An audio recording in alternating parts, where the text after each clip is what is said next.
Hi, good morning, and welcome to this live session on Facebook.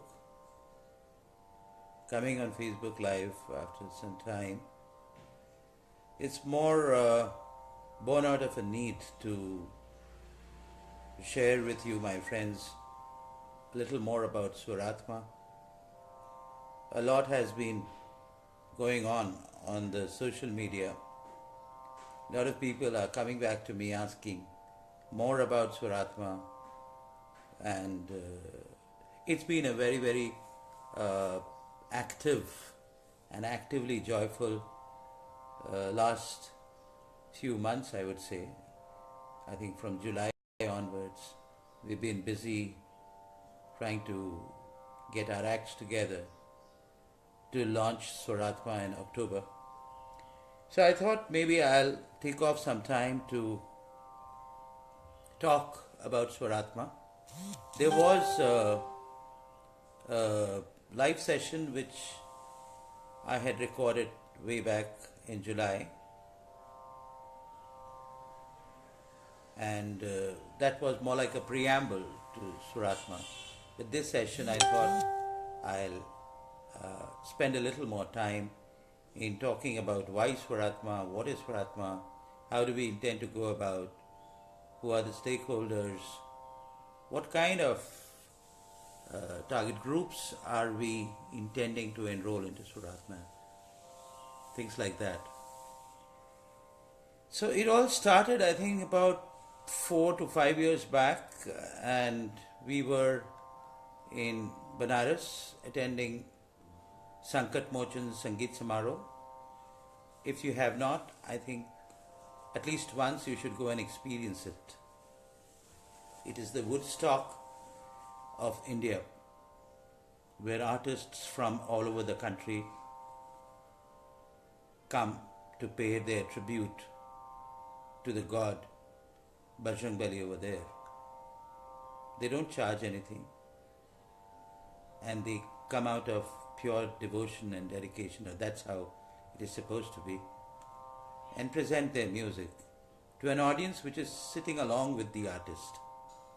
So there is no barrier between the artist and the audience.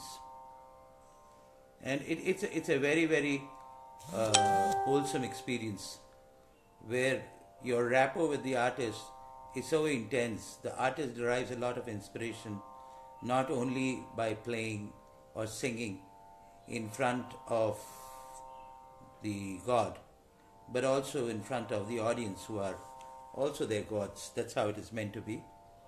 It happens over 5 nights, and we were there.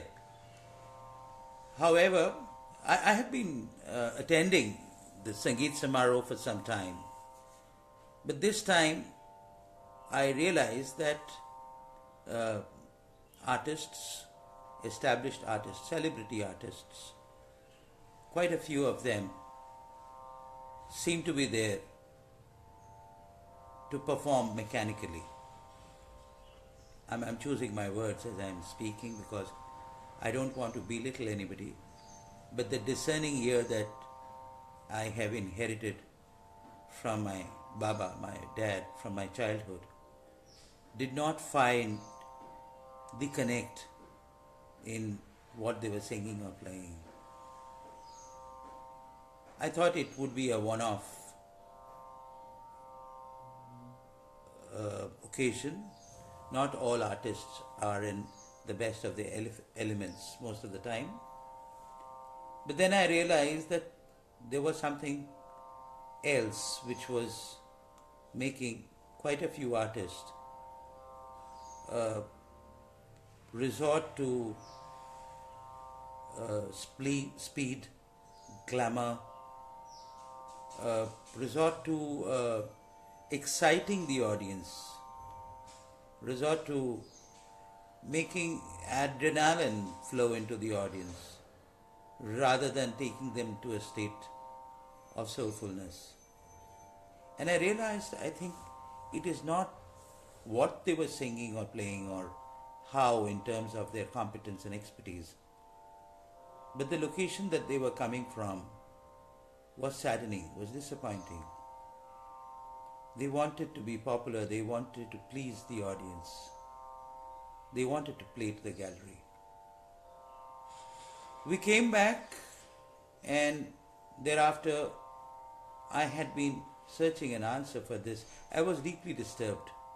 I was deeply disturbed for two reasons. One is the musician in me was not able to reconcile with this kind of music, where the motive is to play to the gallery and please the gallery.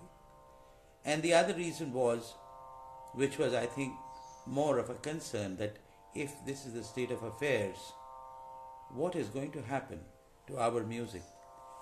A 4,000-year-old heritage, what is going to happen to that? So we kept attending many conferences, many concerts here in Bangalore, and similar experiences happened in quite a few, at least a couple of them. In one of them, we left the auditorium while the recital was going on. I could not bear the, shall I use the word, the cheap display of one's mechanical adroitness. Yes, that was it. There was hardly any attempt to build a connect with the audience. There was hardly any attempt to build a connect with the music. As a matter of fact, it's not about building the connect. There was hardly any mindfulness in the musician, where the music that was being played came out of a deep connectedness to the song that was intending to be played through the musician. And that was the time that this thought came in me, that music, which has been my first love, which has been my deepest passion ever since my childhood, is there something that I would like to do to serve this music? Is there something that I would like to do to conserve this music? And I think the seeds of Swaratma was born then. The thought itself panned out in terms of a kind of a concept where Swaratma would do anything and everything to protect, preserve and promote the soulfulness, which is the essence of Indian music, and thereby make sure that it is conserved. Mind you, at that point in time this thought was not there, but today when I look back, it is a futuristic thought, it is a futuristic concept. If you look at it, 10 years back, there were only a few early adopters who were talking about conservation in terms of environment and in terms of natural resources.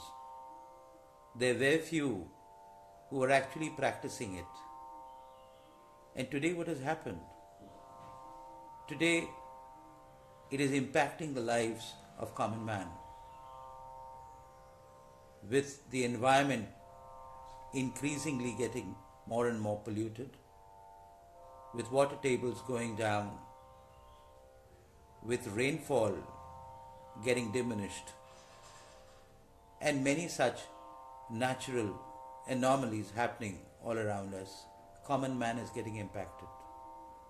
In 2013, the Companies Act got amended to include CSR as a compulsory item for people who were earning revenue above a certain limit and spend a certain percentage on CSR, primarily because sustainability and conservation of nature and natural environment became a necessity. Think about it. Generations to come, your children, your children's children, your great-grandchildren, would they know what is Indian music if we don't do anything about the eroding standards of our own Hindustani classical music. Forget classical music. If I ask you to recall some of the most memorable lilting melodies, what would you do? You would recall melodies from the past. You would recall some songs from Mohammed Rafi or Kishore Kumar. Not that the singers of today are not good. They have all the skill. They have all the voice and tonality. And yet, as a culture somewhere, I think there's a big gap that has happened. The connectedness to the soul of music. Somewhere, in my mind, I think that is not even felt as a necessity. As music more and more is becoming a commodity to be dished out to entertain people. There's nothing wrong in entertaining, but what is the nature of entertainment? Is it just for people to shove their stress down below, repress it, shove their anger, their sadness, their depression down below under a layer of adrenaline boosting music? Or is it an entertainment which helps people feel relieved of all the pent up emotions that they are carrying? Feel more centered, feel more in tune with not only themselves but with the world around. Feel more joyful, feel lighter. Now that is what is the quality of our music when it is played or sung with that ethos, with that thought, with that motive in mind, which is somewhere getting lost. I'm sure you'll agree with us. So, it was early sometime this year that I realized that perhaps, hi Rita Di, thank you so much for joining. Lakshmi, please stay on with us. It's wonderful to have you. It is sometime early this year that I realized that maybe after having been in a transformational journey, after having enabled transformation for close to 10,000 people, maybe time has come for me to take my final go, my final initiative and run with it, which is Swaratma. And here again, if you ask me deep inside, what is the theme that I am running with? It is transforming the way music is taught, learned, and presented. That's the vision of Swaratma. The way we want to go about doing this, and as I'm speaking, there is a lot of literature, there's a lot of collateral that has been developed from the time, I think sometime in March when we announced Swaratma till now. It has gone through many iterations and it will go through many iterations, I know, going forward. But as of now, we are going to follow a 5E model to do what we are purposed to do. And the 5E model is as follows. We are going to educate people on the ethos of Indian music. And please understand, when I say Indian music, it is just not classical. It is any music that is of Indian origin. And for that matter, I come with a very different view. I believe all music in the world is of Indian origin. May not be consciously, but unconsciously. If you listen to jazz, I have listened to jazz. I have listened to some very, very good jazz. Trust me, I have heard them without knowing play rag jog in a jazz style. If you listen to blues, if you listen to trance, for example, do you notice that there are some scales, some notes which correspond to the ragas that are there in our music? And many a times, I'm astonished that that's, I think, a character of our country, that the treasure that belongs to us, we don't value that. But people outside of this country not only consciously but unconsciously value it so much that they are very mindful of whatever they are performing, whatever genre of music they are performing. I remember when I was performing in Switzerland for the Festival of India in Basel, and I have never seen that happen in India. People who were sitting in the first two rows, they were sitting in meditation. There was this lady who had a bowl of tea in her hand, and I could see the steam coming out of the cup or the bowl of tea, and she was oblivious of that, and she was completely lost in a world of her own. Now this is what I would like to be mainstreamed, the mindfulness of music to be mainstreamed, to start with in our country. And I was saying, there's a 5E model. The first is about educating people. About educating people not on the grammar, not on the musicology bit. That is not so important.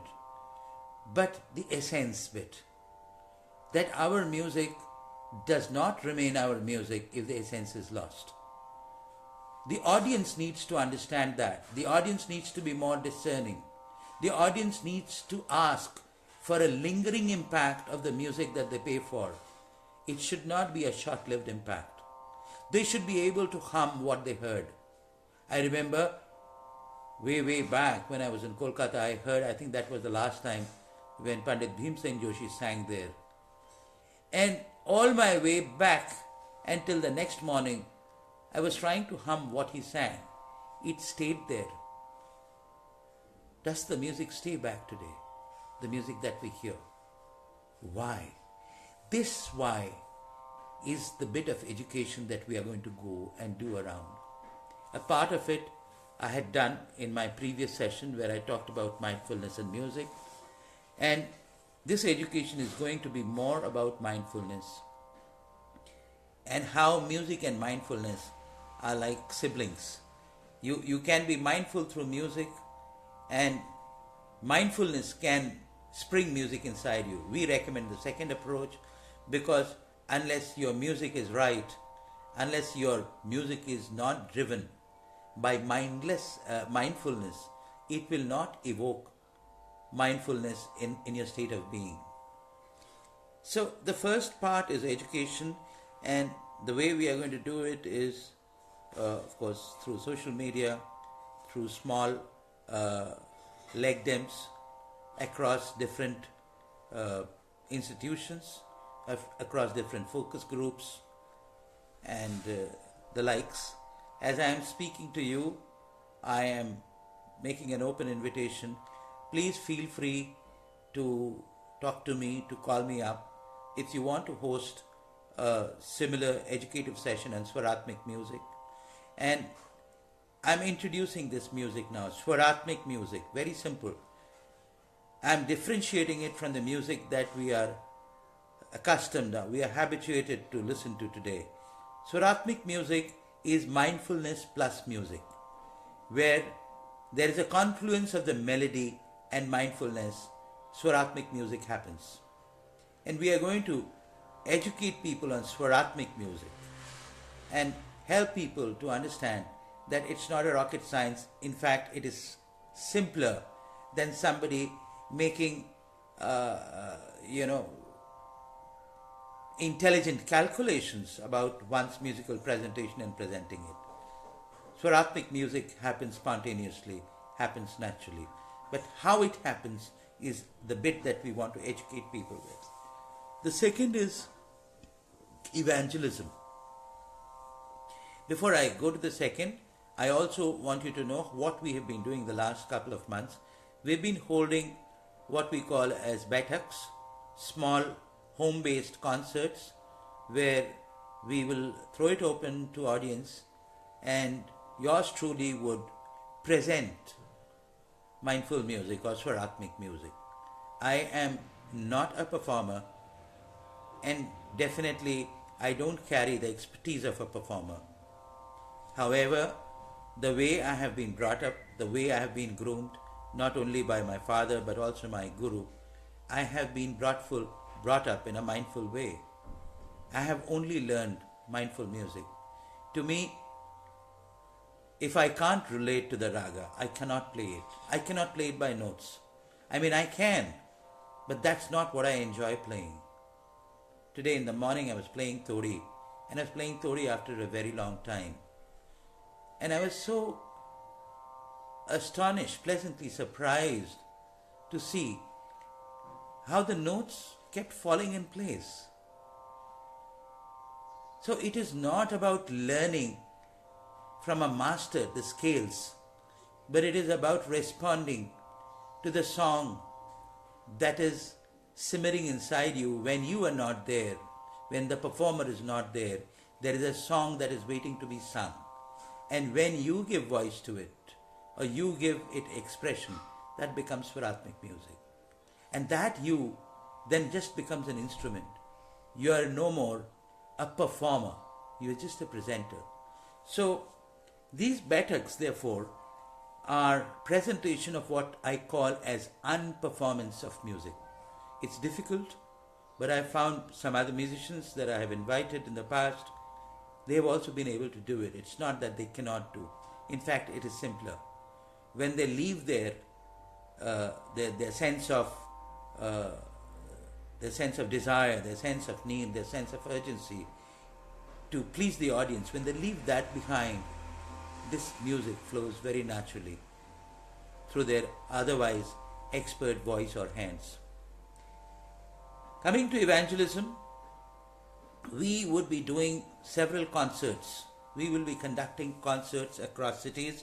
In my mind, as of now, starting October 14th this year, which will be the launch concert, where we are very, very privileged to have one of the best disciples of Pandit Ji Bhimsen Joshi, Pandit Nagaraj Havaldar and his son, Omkar Havaldar, presenting Swaratmik music and vocals. And again, I am very privileged to have been blessed by Ma Annapurna Devi to have allowed his disciple, Pandit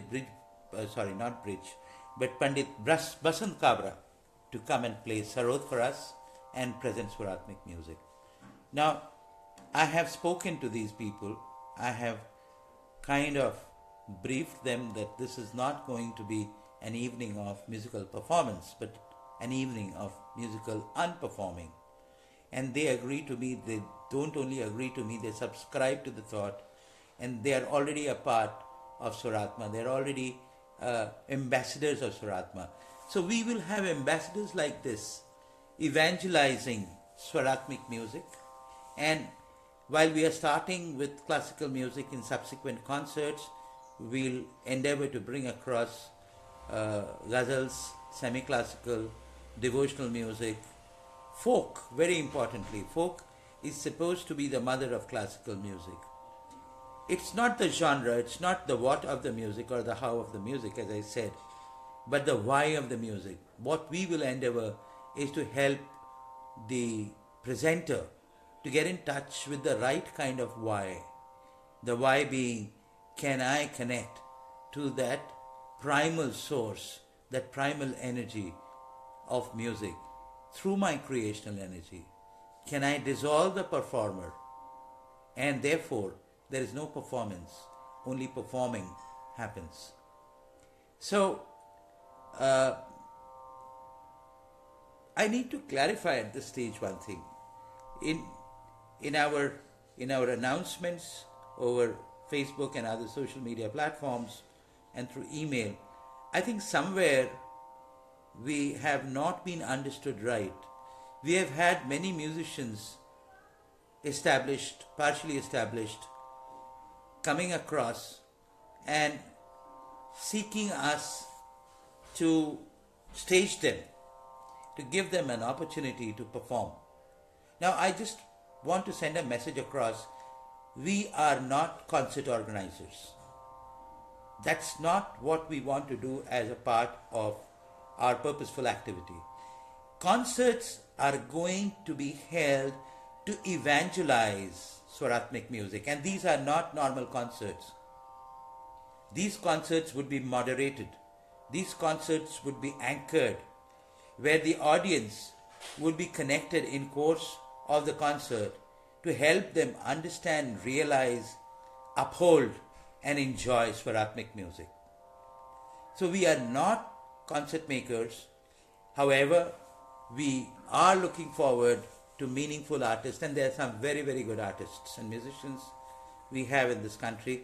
In fact, there are many who may not be so well known, may not be so acclaimed, but these are the unsung heroes that we would like to bring up and stage them in our Swaratmik concerts. So that is evangelism.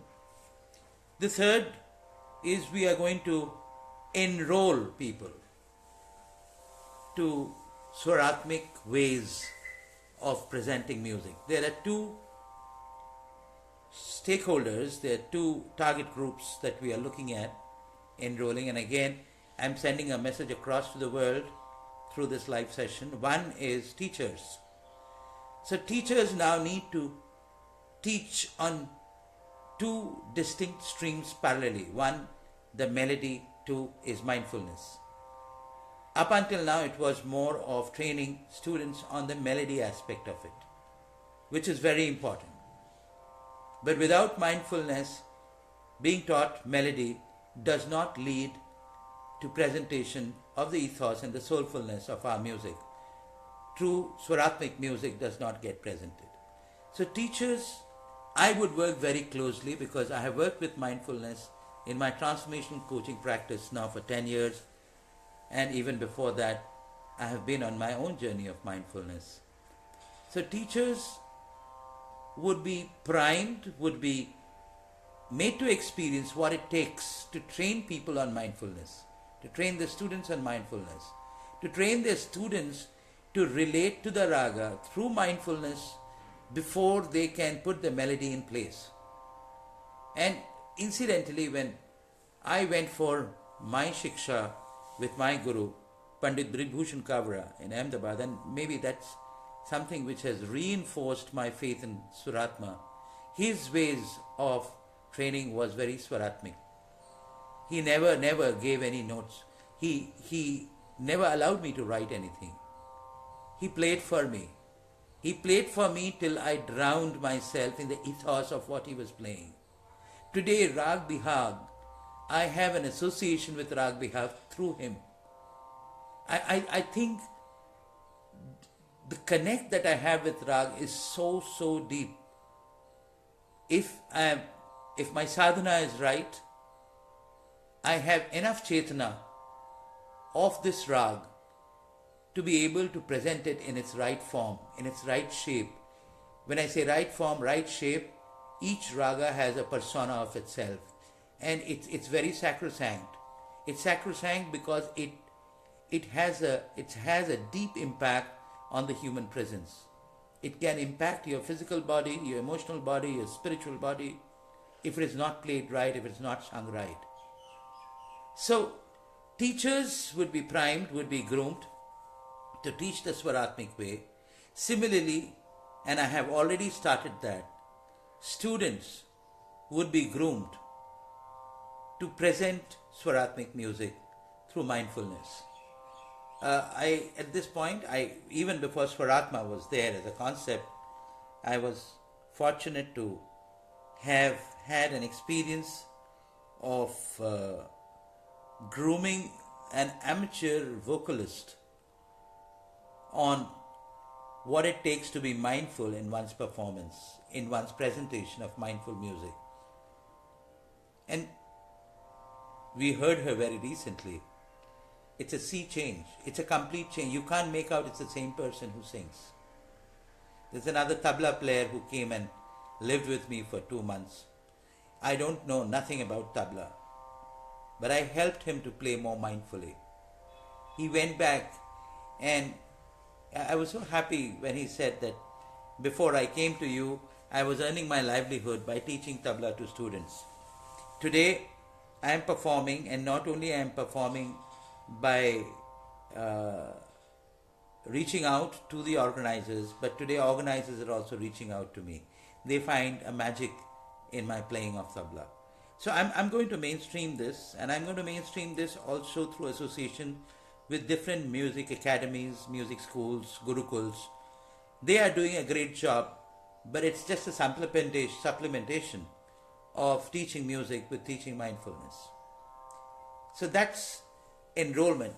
The third is, of course, enablement. As I said, enablement is when we really get into training people the Swaratmik way. We want to do it ourselves, and I don't know when, but both Pooja and me have a deep desire to move to a Gurukul of our own by year 2020. We are looking for a place, a space, anywhere in the country or maybe even outside of the country, which can be donated to us. We are looking for a grant from the government. We are essentially a social enterprise. We are not here to create profit for profit's sake. All the profit that we create will go back into propagating Swaratma, and a chunk of it will go into getting the Gurukul up and running. So we are, as we wake up in the morning till the time we go to sleep, we are thinking Gurukul. I'm again earnestly requesting all of you to keep this in mind. If you come across people who are here to patronize, to support, to back the conservation of Indian music, and would like to support us through land, through semi-built property, through money, through grant, whatever, we'll be very happy. So that's the enablement part.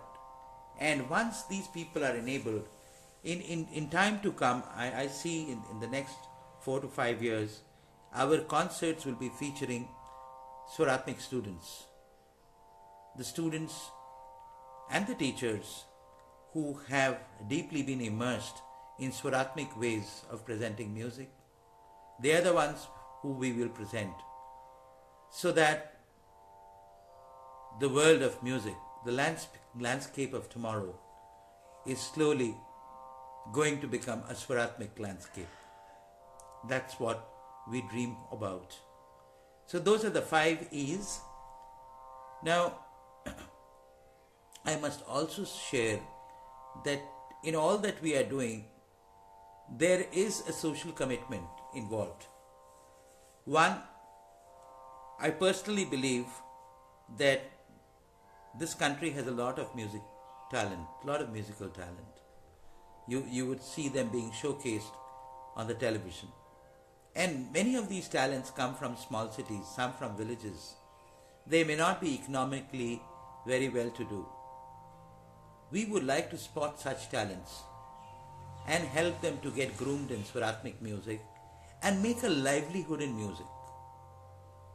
I am personally wanting to bring a change where people don't beeline for rural BPOs and call centers and software companies just for the heck of it. If they have a talent in music, let them find livelihood through music, so that a part of the employability challenge is resolved. So that is one part of it. Second, I had an opportunity some time back of spending some time with Spastics and Spastic Society of India, and through my conversation with the brilliant kids and some of the youth out there, I realized that they're very right-brained. I realized that they respond to creative activities. This is another thing that we would like to take up, is to enable the so-called specially abled children and youth, to let them experiment and present music the way they would like to. And somewhere I have this deep faith that they would perhaps respond faster. They're more innocent, they're simpler. For them to be mindful is easier. The noise out there in their mind is less. So perhaps they will respond faster to Swaratmik ways of presenting music. And this is another thing that we would like to do. The third, and I think the most important thing, over a period of time, mainstreaming mindfulness and mindful music in this country would mean that this country would become the first conscious or the mindful nation of the world.